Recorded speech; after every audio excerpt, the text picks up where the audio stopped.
জিনিস খাইতে হবে। হারাম জিনিস সন্তানকে এরকম ফরমাইশে যখন আনাইলা, সন্তানের সামনে যখন তুমি হারাম জিনিস খাইলা, সন্তান দেখে প্রশিক্ষণ পাইলো। সন্তান দেখবা কলেজে যাওয়ার আগে, দেখবা স্কুল থেকে, স্কুল লাইফ থেকে ও সিগারেট টানা শিখে ফেলছে। আছে কি নাই? আমার ভাইয়ারা, কুতুবউদ্দিন কাকির আম্মা সন্তান নিয়ে টেনশনে আছে। এবার স্বামীর সাথে পরামর্শ করলেন, ও প্রাণের স্বামী, আমার সন্তানটার একটা ভালো মানুষ বানাইতে চাই। কিভাবে বানাইবা? বলে তালিম দিতে হবে।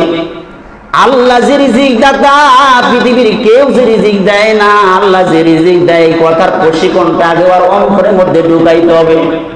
বলে কিভাবে ঢুকাইবা? বলে আমি একটা পলিসি গ্রহণ করব, সেটা হলো বাচ্চাকে আমি মক্তবে পাঠাবো, মাদ্রাসায় পাঠাবো, নুরানি মাদ্রাসায় পাঠায় দেব। মাদ্রাসা থেকে যখন আসবে, আগে আমি রুটি বানাইয়া একটা নির্ধারিত ওর পক্ষে, আমি নির্ধারিত জায়গায় আমি রুটিটা রেখে দেব। আর বলবো বাসায় যখন আসবে, তখন বলবো তুমি আল্লাহর কাছে দোয়া করো, আল্লাহর কাছে দোয়া করে তুমি তারপরে আল্লাহর কাছে রুটি চাও, খাবার চাও।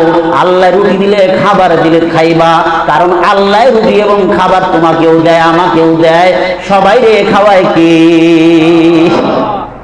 সন্তানের মুক্ত করতে আসছে। আসার পরে এবার মায়ের রুটি বানাইয়া ছেলে যে রুমের শোয়, ওই রুমের মধ্যে একটা জায়গায়, নির্ধারিত জায়গায় রুটি রাইখা আসছে। এবার বাচ্চা মাদ্রাসা থেকে ঘরে আসছে, আসার পরে এবার বলে, বাবা তুমি ওই যে মুসাল্লাটা, জায়নামাজটা নিয়া 2 রাকাত নামাজ পড়ো, নামাজ পড়ে আল্লাহর কাছে চাও, আল্লাহ আমার ক্ষুধা লেগেছে, পিপাসা লেগেছে, আল্লাহ তুমি আমাকে খাবারের ব্যবস্থা করো। এই কথা বলো, কারণ আল্লাহ তো তোমাকেও খাওয়ায়, আমাকেও খাওয়ায়, সবাই আল্লাহ আমাদেরকে রুটি দেয়, আল্লাহ ব্যবস্থা করে, আল্লাহ না দিলে আমরা পাবো না। এই জন্য আল্লাহর কাছে চাও, দেখবা তুমি রুটির ব্যবস্থা হয়ে যাবে। ছোট্ট বাচ্চা মুসাল্লা নিয়ে নামাজ পড়ে আল্লাহর কাছে দোয়া করছে, আল্লাহ আমি ক্ষুধার্ত, আমি পিপাসার্ত, আমার রুটির ব্যবস্থা করে দাও। তালিম শিখেছে। আর আমরা কি শিখাই? প্রশিক্ষণ, একটা সুন্দর বকা শিখাই। বকাটা কিভাবে শিখাই? সন্তানের সামনে তার মারে বকা দিই আচ্ছা মতো। ওই ছোট্ট বাবুর সামনে ওর মারে আমি আচ্ছা মতো বকা দিই, যা মুখে আসে। এগুলো শুনতেও লজ্জা লাগে। বলে পরতে ওই বাবু সুন্দর শিখছে।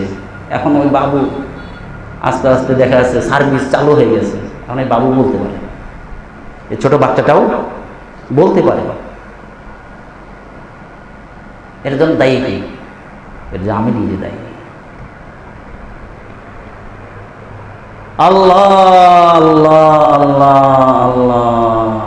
কুতুবউদ্দিন কাকি রহমতুল্লাহ আম্মা মুসল্লা দিয়েছে, ওই তো দোয়া করতেছে আল্লাহ কাছে, আল্লাহ मेरे भूख लग गया, मेरे खाना तैयार करो, मेरे खाना आता फरमा दो। या अल्लाह আমার খাবার দরকার, আমার তো ক্ষুধা লেগে গেছে, খাবার দেয়। দোয়া করা শেষ, মাই বলতেছে, বাবা ওই যে ঘরে যাও, দেখো তালাশ করো, রুটি আল্লাহ দিয়েছেন। খুঁজে খুতুবাতে জুলফির মধ্যে লেখা হয়েছে। বাচ্চা খুঁজতেছে, মা একটু সহজ বলো, দেখো সে আলমারিতে আছে না। আলমারির মধ্যে, আলমারিতে খুঁজে দেখে, আম্মু আম্মু এই তো আল্লাহ রুটি দিচ্ছে, আল্লাহ ব্যবস্থা করছে। সুবহানাল্লাহ বলেন।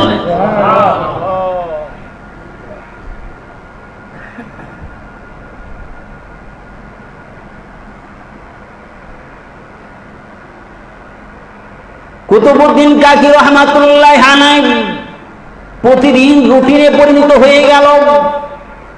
এই বাচ্চার তালিম হয়ে গেল, সকালবেলা উঠে নামাজ আদায় করে, ছোট্ট বাচ্চা সকালবেলা সবাই মক্তবে যাবে, মক্তবে যাবে।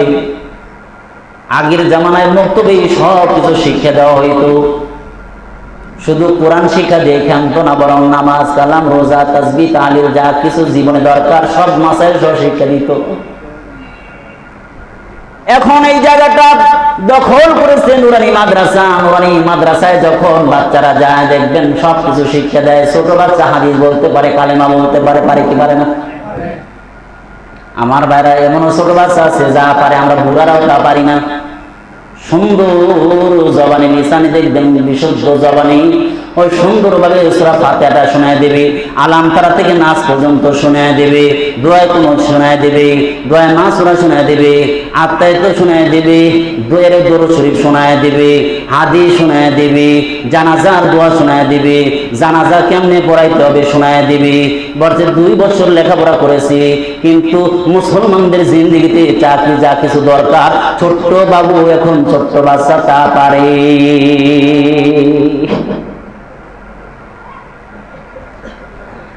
আমার ভাইরা, এই কুতুবউদ্দিন কাকি রহমাতুল্লাহ আলাইহি প্রত্যেক দিন রুটিন মাদ্রাসায় যায়, মাদ্রাসা থেকে বাড়িতে দুপুর বেলায় ফিরে সন্তান ঘরে আসার আগেই, সন্তান ঘরে ঢোকার আগেই আদর্শ মা দেখেন কারা, আদর্শবান বাবা কারা এটা বুঝতে হবে। আমি কি আদর্শবান বাবা না জালেম বাবা এটা খেয়াল করতে হবে। আমার ভাইয়েরা, যদি আমি আদর্শবান বাবা না হইতে পারি, জালেম বাবা হয়ে যায়। জালেমের পার্থক্য কেমন আমরা সচক্ষে দেখছি কিছুদিন আগে।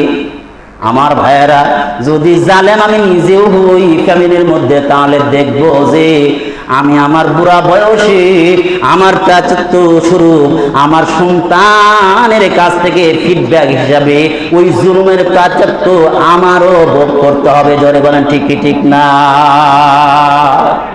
আমার ভাইয়েরা, প্রতিদিনের রুটিন আল্লাহর কাছে দোয়া করে, ও মালিক খাবার দাও, আমার ক্ষুধা লেগেছে। বলে চাওয়ার পরে ধোয়া শেষ করে ঘরের মধ্যে গিয়ে দেখে রুটি রেডি। কিন্তু একদিন কুতুবউদ্দিন কাকি রহমাতুল্লাহ আলাইহির আম্মা পার্শ্ববর্তী এলাকায় বেড়ানোর জন্য গেছেন, প্রয়োজনের কারণে প্রয়োজনে অন্যের বাড়িতে গেছেন, বোনের বাড়িতে চলে গেছেন। গল্প করতে করতে 12টা বেজে গেছে, মনে নাই। হঠাৎ করে তাকায় দেখারে 12টা বেজে গেছে। আমি যদি এখন বাড়িতে রওনাও দেই, তাও তো যাইতে যাইতে 2টা বেজে যাবে। হাই কি করে ফেললাম, দেরি হয়ে গেল, ভুল তো হয়ে গেল। কারণ হইল আমার সন্তানকে তাওহীদের তালিম দেওয়ার জন্য আমি একটা পলিসি গ্রহণ করেছি। আমার সন্তান মাদ্রাসা থেকে যখন বাড়িতে আসার আগে আমি খাবার রেডি করে রাখি। আমার সন্তানকে 2 রাকাত নামাজ পড়াইয়া আল্লাহর কাছে চাওয়াইয়া দোয়া করাইয়া তার নিজ হাতে খাবারগুলো দেখাইয়া পাওয়াইয়া এরপরে খাওয়ার ব্যবস্থা করে দেই। ও তো জানে আল্লাহ সরাসরি ব্যবস্থা করেন। ও বন্ধু, আল্লাহ যে খাবার দেয় তার মধ্যে কোনো সন্দেহ নাই, এটা ইয়াকিন রাখতে হবে। বিশ্বাস যদি না থাকে তাহলে আমি কাফের হয়ে যাব। সরাসরি আল্লাহ দেন না, দুনিয়া বিল ওয়াসাইল, দুনিয়াটা মাধ্যম করে আল্লাহ চালায়। আল্লাহ তাআলা দুনিয়ায় একটা সিস্টেম চালু করেছেন, এই জন্য সরাসরি দেন না। কারণ হইল ময়দানে একদিন নয়, 2 দিন নয়, 40 বছর পর্যন্ত বিনা পরিশ্রমে আসমান থেকে যেই মহান আল্লাহ খাবার পাঠাইছে, ওই আল্লাহ আজও আমাদেরকে খাবার খাওয়াইতে পারে। দুনিয়ায় আল্লাহ তাআলা দেখতে চান তুমি হারাম কামাই করো না হালাল কামাই করো, এটা আল্লাহ তাআলা দেখতে চায়। এই জন্য দুনিয়া বিল ওয়াসাইল, দুনিয়া হলো কামাই করার জায়গা, কামাই করো। হালাল কামাই করবা না হারাম কামাই করবা, এটা বান্দার ইখতিয়ার। ও বান্দা, ওই ছোট্ট বাচ্চা মালিকের সাথে এমন কানেকশন লাগায় ফেলছে, আল্লাহ তাআলার কাছে চেয়েছে নেওয়া শিখছি। আল্লাহ তাআলা সরাসরি দিতে চায়, কখনো দেন। আল্লাহ তাআলা কোন বান্দার কারামত হিসাবে সরাসরিও মাঝে মাঝে দেন। আমার ভাইয়েরা, এবার ছোট্ট বাচ্চা মাদ্রাসা থেকে বাড়ির দিকে রওনা দিয়েছে। মা চিন্তায় পড়ে গেল, আল্লাহ আমি কি ভুল করেছি, আমি টাইম দেখি নাই। আমার সন্তানটা তো মাদ্রাসা থেকে বাড়ি ফেরার সময় হয়ে গেছে। আমি তো এখনো বাড়িতে বুঝতে পারলাম না, রুটি তৈরি করে নির্ধারিত জায়গায় আমি রাখতে পারলাম না। ও আল্লাহ, আমি তো খাবার রেডি করে রাখতে পারলাম না, আমার সন্তান এসে 2 রাকাত নামাজ আদায় করে। ও মালিক, তোমার কাছে চাইয়া যদি সে বিফল হয়ে যায়, খাবার না পায়, তাহলে তো তার ইয়াকিন নষ্ট হয়ে যাবে রে মালিক। আমার মেহনতটা, মুজাহাদাটা তুমি নষ্ট কইরা দিও না, ইয়াকিন নষ্ট কইরো না মালিক। তুমি তো সবই পারো। এ যাবত তোমার দেওয়া জমিনের খাবার আমি প্রস্তুত কইরা তার সামনে রেডি করে দিছি। আজকে তুমি ও মালিক, তোমার কুদরতি পা ধরে বলি রে মালিক, আজকে তুমি সরাসরি খাবারটা রেডি করে আমার সন্তানের কাছে পৌঁছে দিও। এই বান্দা মা যখন দোয়া করে, আমার ভাইরা মায়ের দোয়া সন্তানের জন্য, লাইসা বাইনাহুমা হিজাব, বান্দার মাঝে আর দোয়ার মাঝে আল্লাহর মাঝে কোনো ব্যবধান থাকে না, কোনো হিজাব পর্দা থাকে না। আল্লাহর আরশে আজিমে গিয়ে সরাসরি দোয়ার ধাক্কা লেগে যায়। আমার ভাইরা,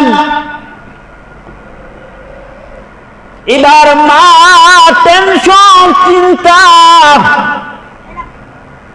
দ্রুত ঘরে এসেছে। ঘরে এসে দেখে সন্তান ঘুমায় আছে। সন্তানরা জায়গায় নাই, তাড়াতাড়ি 2টা রুটি বানাই নির্ধারিত জায়গায় রাইখা এবার কপালে চুমু দিয়া সন্তানরে এরকম ভাবে হামলা দিয়া কোলের মধ্যে ধইরা উঠাই ফেলছে। উঠাইয়া বলে, বাবা তোমার কষ্ট হয়েছে, তুমি একটু তাহলে 2 রাকাত নামাজ পড়ে দোয়া করে আল্লাহর কাছে দোয়া করে খাবার খাইতে যাও। বলে, আম্মা আমার কষ্ট হয় নাই। কেন কেন কেন? বলে, আমারে তো গতদিন যে এই যাবত যে এইভাবে আল্লাহ খাবার দিছি, তুমিও ছিলে না, আল্লাহ তাআলা আজকেও আমারে খাবার দিছি। বলে, আমি প্রতিদিনই নেই, তুমি ছিল না, আমার তো ক্ষুধা পেয়েছে। আমি ওই মুসাল্লাটা বিছাইয়া আমি কি করলাম, 2 রাকাত সালাত আদায় করলাম, আল্লাহর কাছে সাহায্য চাইলাম, এবার দোয়া করলাম, রে মালিক আমার ঘরের মধ্যে মা নাই, প্রতিদিন যে এভাবে খাবার দাও, আজকেও তুমি খাবার দাও, কারণ ক্ষুধা লেগেছে, ভুক পেয়েছি, আমার ক্ষুধা লেগেছে, পিপাসার তো আমার খাবারের ব্যবস্থা করো। আমি মালিকের কাছে দোয়া কইরা, দোয়াটা শেষ কইরা ঘরের মধ্যে গিয়া দেখি মা, অন্যদিন দেখি আলমারির মধ্যে খাবার, কিন্তু আজকে দেখি আমার শোয়ার যে খাট, ওই খাটের মধ্যে রুটি পড়ে আছে। এইভাবে তারা তালিম দিয়েছে। সন্তানকে তালিম দিয়ে সন্তানকে বড় বানাইতে হবে। একটা লেবু নিয়ে আসছে আপন লোকের গাছ থেকে, ওর মামার গাছ থেকে, ওর নানার গাছ থেকে, ওর চাচার গাছ থেকে একটা লেবু, এই লেবু কোথায় নিয়ে আসলি? কেন তুই লেবু নিয়ে আসলি? ওটা তো আমার গাছ না, তুই কেন নিয়ে আসলি? এবার কি করতে হবে?